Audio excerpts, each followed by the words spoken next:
आज के सेशन में आपका स्वागत है। आज हम लोग एक अलग ही नया चैप्टर शुरू करने जा रहे हैं, data sufficiency. Specially bank PO exam में कुछ चैप्टर बहुत मायने रखते हैं और आपकी सफलता में उनकी निर्णायक भूमिका होती है।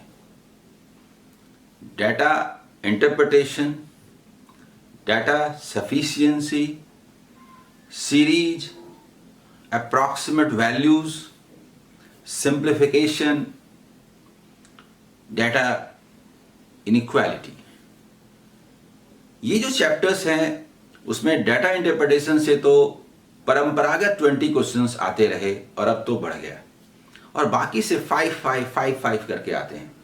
इन 5 क्वेश्चन की बहुत बड़ी भूमिका होती है। ये सोच करके कि ये सेक्शंस जैसे कि डेटा सफिशिएंसी जो आज करेंगे, ये 5 क्वेश्चंस 2 मिनट्स में बनाए जा सकते हैं।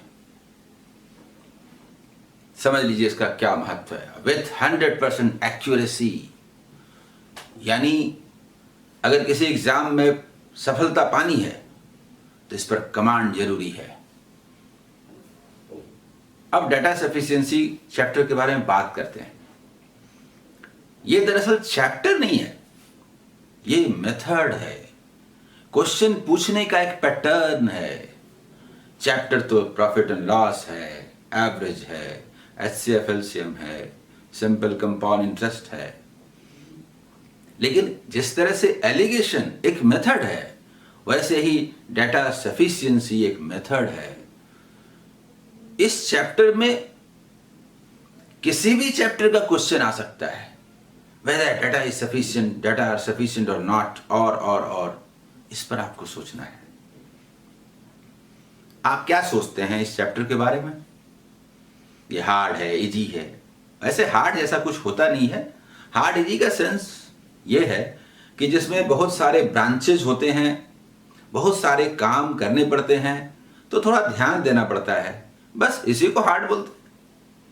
जिसमें कम ब्रांचेज होते हैं उसमें कम ध्यान देना पड़ता है, उसको इजी बोलते हैं। कंपैरेटिवली यही मीनिंग, अदरवाइज हार्ड इजी का कुछ मतलब नहीं है। अगर चीजें समझ में आती हैं तो सब कुछ आसान है। डेटा सफिशिएंसी ये बहुत हार्ड चैप्टर है। किस दृष्टि से? क्योंकि ये हार्ड भी है और ये इजी भी है।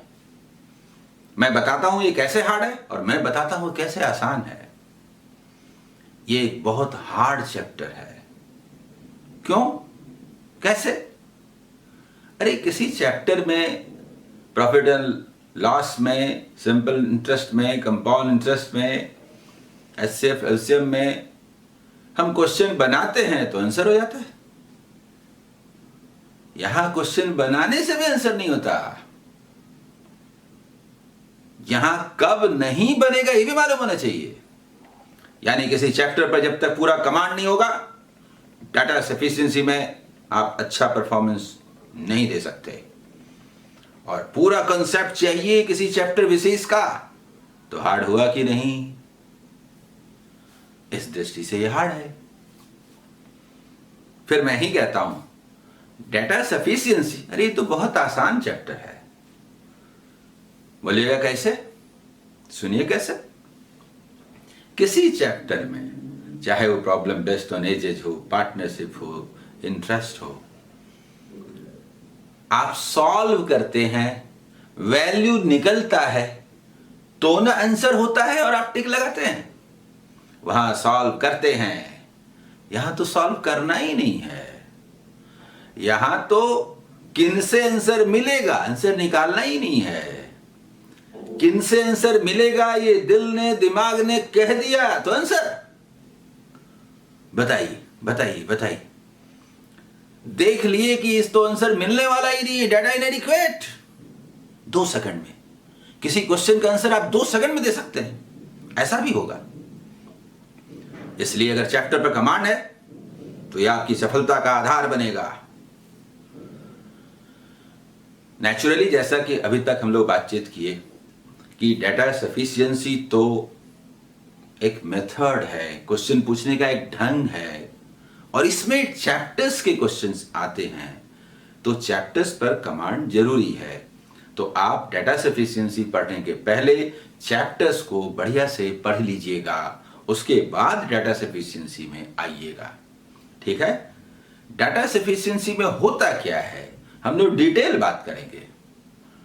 किसी चैप्टर पर कमांड है या नहीं ये तो आप करते रहिएगा, लेकिन इस चैप्टर में क्या होता है ये आपको जरूर समझ में आएगा। आइए अब हम लोग इस चैप्टर स्टार्ट करते हैं। देखिए, आपको टिक लगाना होता है, गिव आंसर 1 और 2 और 3 और 4 और 5 या A B C D E। कब कब कब कब कोई क्वेश्चन दिया है, इस क्वेश्चन का आंसर दीजिए, x का वैल्यू बताइए, और इक्वेशंस दिए हुए हैं, स्टेटमेंट दिए हुए हैं, स्टेटमेंट 1 स्टेटमेंट 2 लाइक दैट। 3 भी होता है, वो भी बात करेंगे बाद में, पहले 1 2 वाला बात कर लेते हैं। तो आप समझिए what is the value of x, ऐसा कुछ पूछा, आंसर दीजिए, गिव आंसर 1। आपका आंसर होगा 1। कब कब if the data in statement 1 alone are sufficient to answer the question, while the data in statement 2 alone are not sufficient to answer the question। मैं 5 options पढ़ दूंगा, क्योंकि इस चैप्टर में जो प्रॉब्लम्स हैं, जो सीखना है, वो 2-3 बातें हैं, जिसमें सबसे महत्वपूर्ण बात है, जिसमें सबको दिक्कत होती है, वो समझ जाएगी तो चैप्टर आसान हो जाएगा। वो है इन ऑप्शंस का वास्तविक अर्थ, मैथमेटिकल मीनिंग। वो मीनिंग पर हम लोग अभी चर्चा करेंगे, लेकिन मैं चाहता हूं कि ये ऑप्शन साथ साथ क्लियर होता चला जाए, इसीलिए एक क्वेश्चन के साथ बात करूंगा। जैसे हमारा पहला क्वेश्चन भी है आज का कि what is the value of x। ये हमारा क्वेश्चन है, what is the value of x। x का मान बताएं, बताना नहीं है, कैसे निकलेगा, किनके सहारे निकलेगा, तो उसके लिए 2 स्टेटमेंट दिए हुए हैं। तो पहला स्टेटमेंट उठाते हैं, x + y = 15। ये ले लीजिए, बताइए तो x का वैल्यू क्या है, सॉल्व कीजिए। अगर उससे x का वैल्यू निकल जाता, या तो निकलेगा नहीं, x + y = 15 है तो आप कैसे बता सकते हैं। लेकिन मान लीजिए x + y = 15 नहीं होता x - 10 = 20, तो आपको समझ में आ रहा है कि x = 20 + 10 30, x = 30 निकल गया। निकालना नहीं है। इस इक्वेशन में ओनली 1 वेरिएबल है x, तो इसका वैल्यू निकलेगा, ये हमको पता है। तो statement 1 is alone sufficient to give the answer। तो हो गया, ठीक है। x - 10 = 20 लिखा हुआ है, तो उससे तो आप x का वैल्यू बता सकते हैं। तो इस सिंगल स्टेटमेंट से अकेले आपका आंसर निकलता है कि नहीं, आंसर मतलब what is the value of x निकलता है कि नहीं, निकलता है। तो 1 is alone sufficient to give the answer।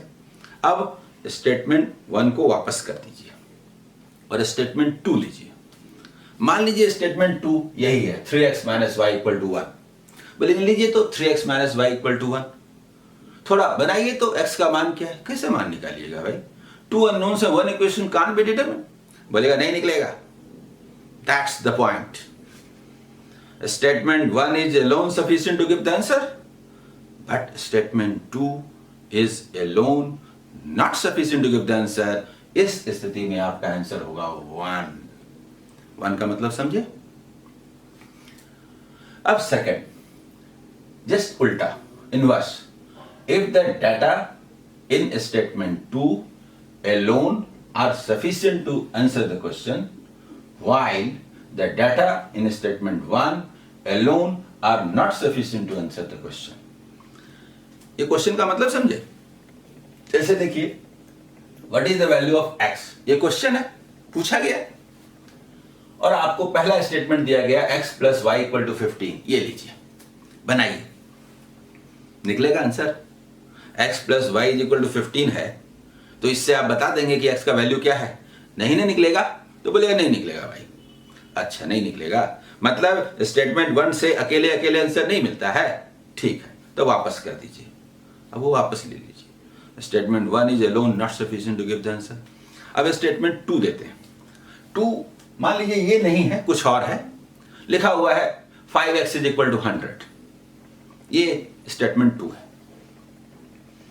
तो आपको तो पता है 5x इज इक्वल टू 100, आप सॉल्व भी कर सकते हैं x इक्वल टू 20, आंसर तो मिल रहा है। बोलेगा यस मिल रहा है, क्या बोले, स्टेटमेंट 2 से अकेले आंसर मिल रहा है, दैट्स द पॉइंट। ये सेकंड ऑप्शन यही कहता है कि अगर किसी क्वेश्चन में उसका आंसर निकालने के लिए स्टेटमेंट 1 से तो अकेले अकेले नहीं मिल रहा, लेकिन स्टेटमेंट 2 लोन सफिशिएंट है उसका आंसर देने के लिए, तो आपका आंसर हुआ 2। ये समझ में आ गया होगा। थर्ड, आप आंसर दीजिए 3 में टिक लगाइए।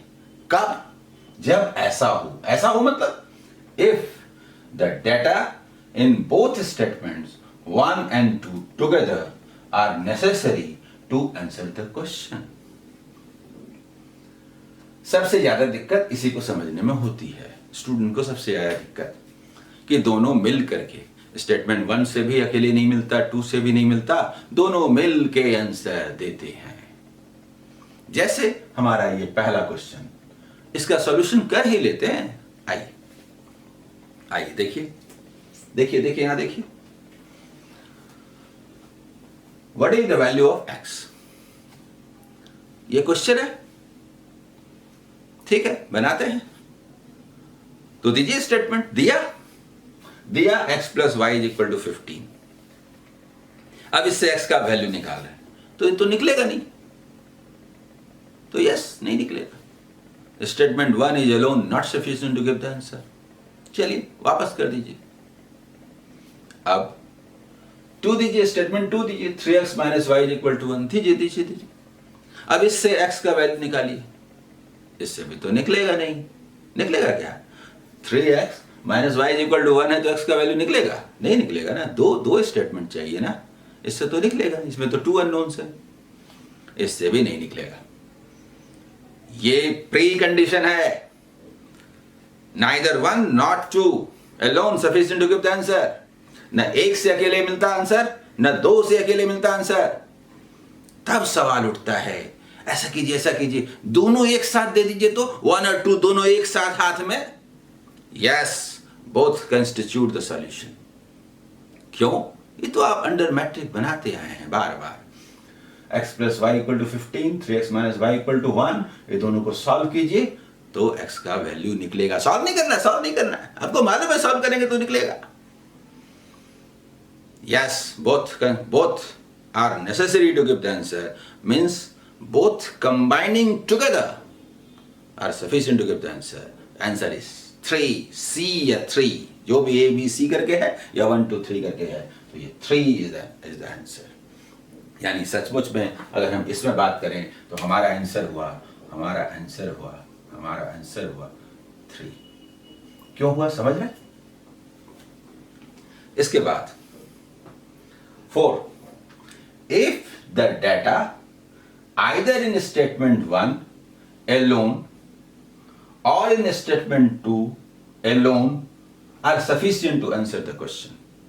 इसका मतलब समझ लीजिए, जैसे कहीं लिखा रहे कि x minus 10 is equal to 10, ये पहला स्टेटमेंट है, फर्स्ट स्टेटमेंट दिया हुआ है, मान लीजिए कि x minus 10 is equal to 10। Solve कीजिए, तो सॉल्व क्या करना है, मालूम है x का वैल्यू निकलेगा, 1 is alone sufficient to give the answer. निकालना नहीं है, निकाल लीजिए, x इक्वल टू 20 है ना, निकालना नहीं है, यही तो इस चैप्टर की खूबसूरती है। x इक्वल्स 20 निकालना नहीं है ना, x का वैल्यू निकलता है, यस। अब वापस कर दीजिए उसको, उससे अकेले आंसर निकलता है, वापस कर दीजिए। अब दूसरा स्टेटमेंट दीजिए, तो दूसरा वाला दिया 5x इज इक्वल टू 100, आप लगे सॉल्व करने, x इक्वल टू 20, मिला ना आंसर।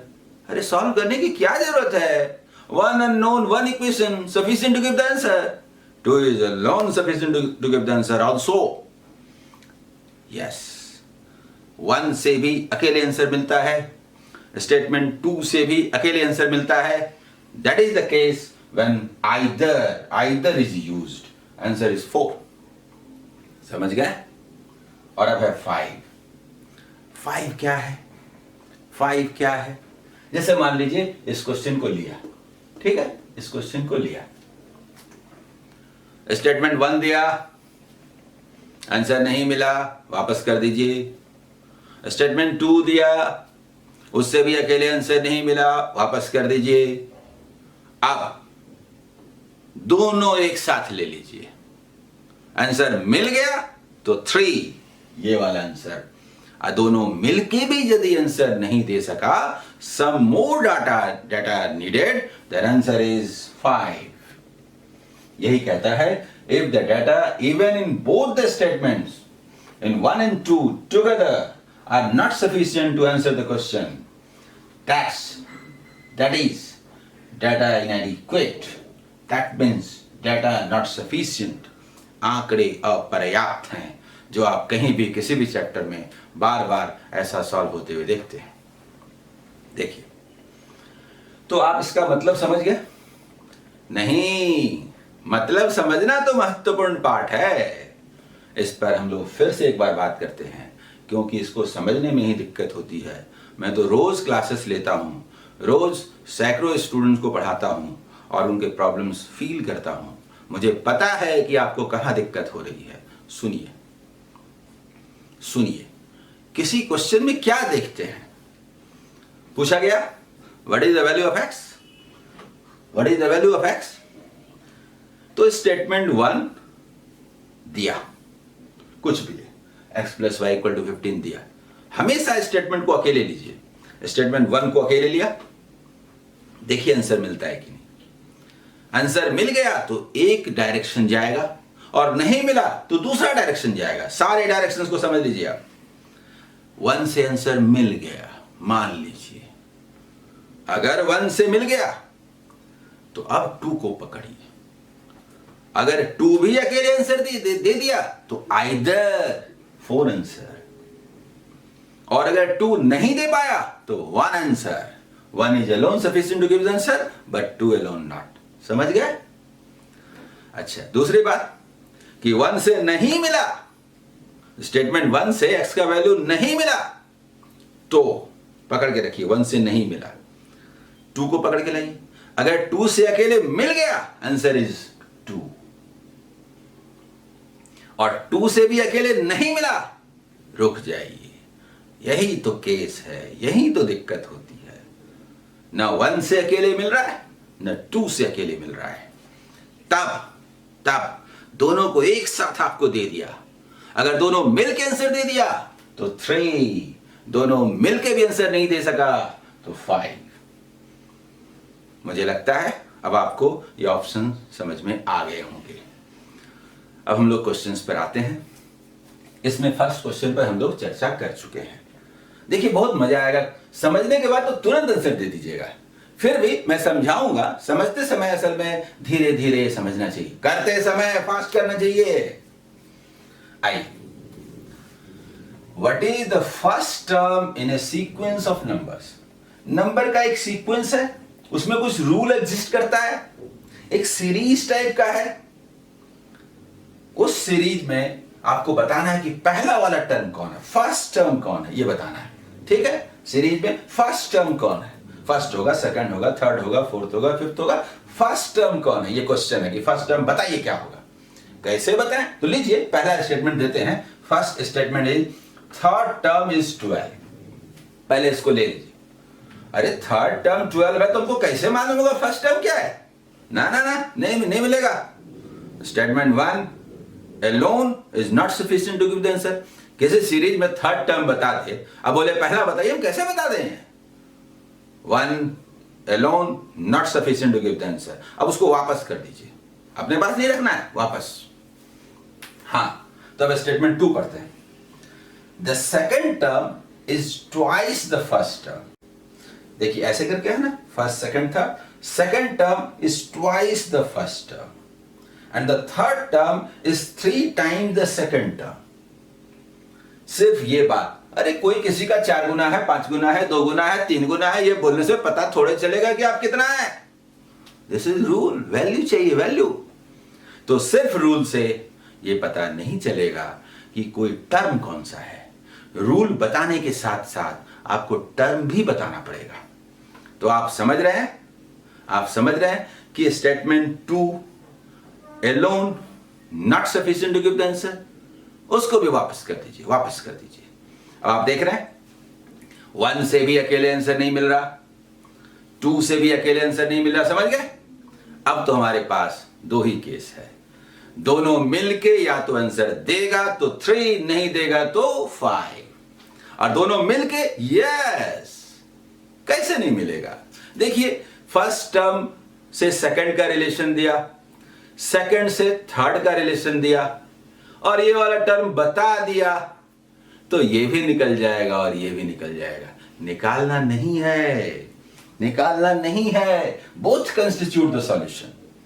देखिए निकालना नहीं है, मैं समझाने के लिए बात करता हूं।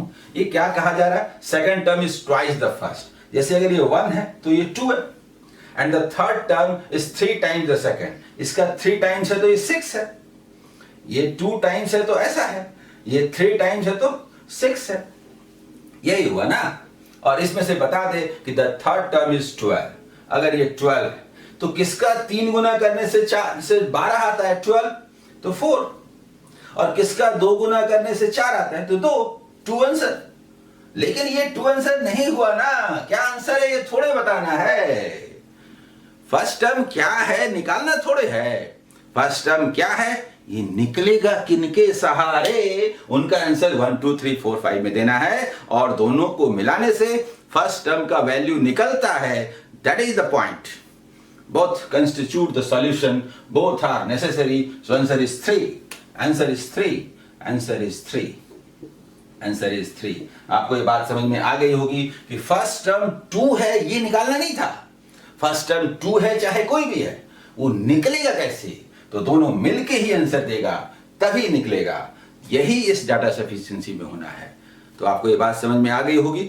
नेक्स्ट क्वेश्चन है, देखिए, the price of which of the cars A and B was reduced by the largest amount. 2 car है ए और बी, उनके प्राइस में कमी हुई। बताइए सबसे ज्यादा कमी किस कार में हुई? कार ए का दाम घटा, कार बी का दाम घटा, मतलब कुछ ऐसा कि कार ए का दाम 1000 रुपया घटा, कार बी का दाम 2000 घटा, तो भाई किसका ज्यादा घटा? तो 2000 घटा। मतलब लाइक दैट क्वेश्चन समझाने के लिए मैंने कहा तो है कि किस कार का प्राइस सबसे ज्यादा घटा, कमी हुई। तो कैसे बताएं? तो लीजिए स्टेटमेंट 1 दीजिए, लिया। The price of car A is reduced bye 10%। कैसे बता दें? कार ए का प्राइस 10% घटा, तो बी से कम घटा कि ज्यादा घटा, बी का मुझे पता ही नहीं है, तो मैं कैसे बता दूं? Statement 1 is alone not sufficient to give the answer. B का जिक्र ही नहीं है। पहले स्टेटमेंट में सिर्फ ए का जिक्र है कि कार ए का प्राइस 10% से घट गया। 1 is alone not sufficient to give the answer. इस चैप्टर के मैप के मुताबिक चलिए, तो अब 1 को वापस कर दीजिए। अब 2 लीजिए। The price of car B is reduced by 8%। अरे कार बी है, उसका प्राइस 8% घटा, चाहे जितना भी परसेंट घटा, ए का तो मालूम ही नहीं है। तो इस स्टेटमेंट से हम कैसे बता दें किसका कम घटा ज्यादा घटा? कैसे बता दें? Statement 2 alone is also not sufficient to give the answer। अब क्या है? ना 1 से आंसर मिल रहा ना 2 से मिल रहा। अब तो 2 ही केस है, दोनों एक साथ ले लीजिए। अगर आंसर मिल गया तो 3, ना मिला तो 5। तो सुनिए, का स्टेटमेंट 1 भी ले लिया, स्टेटमेंट 2 भी ले लिया, दोनों मिल करके आंसर देगा? सवाल ही नहीं उठता। Even both together not sufficient to give the answer. उसका प्राइस तो पता ही नहीं है। यह है कार ए, यह है कार बी। ऐसा थोड़े है कि दोनों का सेम प्राइस है। कार ए का 10% घटा और कार बी का 8% घटा, मुझे क्या मालूम, क्या पता कार ए का 10% घटा वो टाटा नैनो हो। अरे 1.5 लाख की कार में 10% घट भी जाएगा तो क्या घटेगा। और कार बी पता नहीं मर्सिडीज हो 1 करोड़ की, उसका 8% भी बहुत होगा ना। कांट से, जब तक ये प्राइस जिस पर की कमी वृद्धि की जा रही है परसेंटेज, वो पता नहीं होगा, हम ये नहीं बता सकते कि किसका प्राइस ज्यादा घटा, ज्यादा कमी आई। Even both together not sufficient to give the answer. Answer is 5. मतलब ये वाला आंसर इज 5। ठीक है, नेक्स्ट क्वेश्चन पर आते हैं। इसका आंसर हुआ 5। इसका आंसर हुआ 5। Data inadequate. हाँ, next question, what are the dimensions of a certain rectangle. आप समझ रहे हैं, ये 2-4 क्वेश्चन बनाते बनाते ही आपको ये बात समझ में आ गई होगी कि डाटा सफिशिएंसी चैप्टर समझ जाने पर और चैप्टर पर कमांड हो जाने से क्वेश्चन पढ़ते ही आंसर हो जाता है। ऐसा 5 में से 2-3 क्वेश्चन में होता है without using pen and paper. अरे मैं नहीं कहता कि without using pen and paper, अब बन जाता तो मैं क्या करूं, ये मेरा कहना है। तो देखिए, जैसे ही पढ़ते हैं डायमेंशंस, यानी रेक्टेंगल आयत है, डायमेंशन उसकी लंबाई और चौड़ाई बताइए क्या है, एल क्या है, बी क्या है, पूछा क्वेश्चन है रेक्टेंगल आयत की लंबाई चौड़ाई बताइए। कैसे बताएं, तो लीजिए स्टेटमेंट 1 देते हैं, स्टेटमेंट 2 देते हैं, देखिए किसके सहारे आप एल का मान बता सकते हैं और बी का मान बता सकते हैं। तो फर्स्ट कहा the perimeter of a rectangle is 14। मान लीजिए कि आपको मेंसुरेशन के बारे में ज्यादा जानकारी नहीं है, तो भी आप तुरंत आंसर दे देंगे। अरे 2 unknowns 1 equation can't be determined, 2 unknowns 1 equation can't be determined, both together yes sufficient to give the answer, answer is 3। अगर मेंसुरेशन के बारे में थोड़ी भी जानकारी हो, इक्वेशंस के बारे में थोड़ी भी जानकारी हो, तो आप तुरंत बोलेंगे आंसर इज 3। लेकिन मैं बताता हूं, आइए, कि पहला वाला एल और बी में एक रिलेशन देता है, याद हो तो भी ठीक, ना हो तो और ठीक, जरूरत ही नहीं है ना। पेरीमीटर क्या होता है, 2 into L plus B is equal to 14। अब इससे हम कैसे बता दें कि L क्या होगा, B क्या होगा, बताइए। तो statement 1 is alone not sufficient to give the answer. अब 2 वाला बात करते हैं, ये 1 में था और 2 वाला बात करते हैं, 1 नहीं 2 अकेले। तो डायगोनल ऑफ रेक्टेंगल, डायगोनल क्या होता है, √L² plus B² is equal to 5। अब बताइए इससे अकेले हम कैसे बता दें L और B क्या होगा।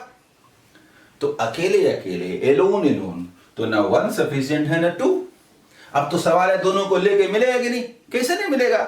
अरे 2 अननोन्स और 2 इक्वेशंस सॉल्व करेंगे तो मिलेगा ही मिलेगा, both together sufficient to give the answer. यही तो इस चैप्टर में मजेदार बात है कि आपको एल और बी का मान निकालना नहीं है, निकल जाएगा ना, that is sufficient. Yes, both together sufficient to give the answer, so answer is 3। answer is 3। हमारा नेक्स्ट क्वेश्चन है, how long will it take 2 pipes A and B to empty or fill a tank that is 3/4 full। 2 pipe है, दोनों उसको या तो भर दे या खाली कर दे, जो कि 3/4 फुल है। कितना समय लगेगा। अगर आपको चैप्टर का नॉलेज है, अगर आप सफिशिएंसी चैप्टर समझ रहे हैं, तो तुरंत आंसर है। A can fill the tank in 12 minutes, pipe B can empty the tank in 8 minutes, both constitute the solution, 3 is the answer। क्या आप ऐसा बोल पा रहे हैं तुरंत? नहीं। आइए देखते हैं। देखिए statement 1, pipe A alone can fill the tank in 12 minutes. अगर ये कोई बताए कि भाई पाइप ए जो है अकेले 12 मिनट्स में भर देता है, तो हम कैसे बता दें कि टंकी जो 3/4 फुल है कितनी देर में भर जाएगी कि खाली हो जाएगी, क्योंकि पाइप बी के बारे में तो कोई जिक्र ही नहीं है। Statement 1 is alone not sufficient to give the answer. अब 1 वापस कर दीजिए। अच्छा, तो 2 वाला लेते हैं। Pipe B can make it empty in 8 minutes. 8 minute में खाली कर सकता है। अरे भाई, पाइप बी अकेले 8 मिनट में खाली कर सकता है, पाइप ए का तो हमको पता ही नहीं है, तो हम कैसे बता दें कि दोनों पाइप अगर एक साथ ऑपरेट करे तो टंकी कितनी देर में भर जाएगी या खाली हो जाएगी? Even statement 2 alone not sufficient to give the answer। हो गया, न ये। अब या तो दोनों मिलके आंसर दे या दोनों मिलके भी आंसर ना दे। चलिए दोनों दे दीजिए। तो दोनों दे दीजिए तब तो बता ही देंगे। एक पाइप फिल करने वाला है, दूसरा एम्प्टी करने वाला है। हम तो जानते हैं xy by y minus x। अगर बनाना चाहें, बनाना तो है नहीं, क्योंकि दोनों मिलके कितनी देर में भर दे या खाली कर दे, कुछ भी कर दे xy by y minus x। अगर पॉजिटिव आया तो भर दिया, नेगेटिव आया तो खाली कर दिया पूरी टंकी को इतनी देर में। आधी टंकी को तो इंटू हाफ, 3/4 टंकी को तो इंटू 3/4। बनाना नहीं है, निकालना नहीं है, ये तो मिलेगा answer. That is sufficient for this chapter. आप बोलते हैं xy by y minus x, xy by y minus x, y minus x, xy by y minus x, खाली हो जाएगी xy by y minus x। आप हमेशा यही लेते हैं 12 minus 8 बड़ा ही लेते हैं, लेकिन आपको पता है रेट किसका है? खाली करने वाले का, तो खाली हो जाएगी, माइनस है। पूरी टंकी को इतनी देर में खाली कर सकता है। दोनों जब एक साथ काम करे तो भाई 3/4 को कितनी देर में खाली करेगा? जो निकलेगा आंसर होगा। आंसर थोड़े निकालना है, आंसर निकले 10 मिनट, 12 मिनट, 15 मिनट, 50 मिनट, इससे हमको मतलब ही नहीं है, निकलेगा ना। That's the point. Both constitute the solution. ये इसका आंसर हुआ। ये समझ गया? इसीलिए ये लिखने की आवश्यकता नहीं है, जस्ट ये दोनों मिलकर के आंसर देता है। सो आंसर इज 3 इज आंसर। इतना ही काफी है। आइए next question. Is a square an integer? थोड़ा समझ लीजिए अगर किसी को दिक्कत हो। वैसे बनाने में तो कुछ नहीं है, देखा पढ़ा आंसर हो गया, लेकिन हाँ आपको पूरी जानकारी होनी चाहिए। मैं एक्सप्लेन करता हूं। देखिए, is a square an integer पूछ रहा है, मतलब यस इंटीजर है तो ठीक है, नो इंटीजर नहीं है तो भी ठीक है। क्वेश्चन समझिए, हां भी आंसर है, ना भी आंसर है। अगर आपने कहा, यह आपसे पूछा जा रहा है क्या ये सही है, आप बोले हां, तो आपने आंसर दिया।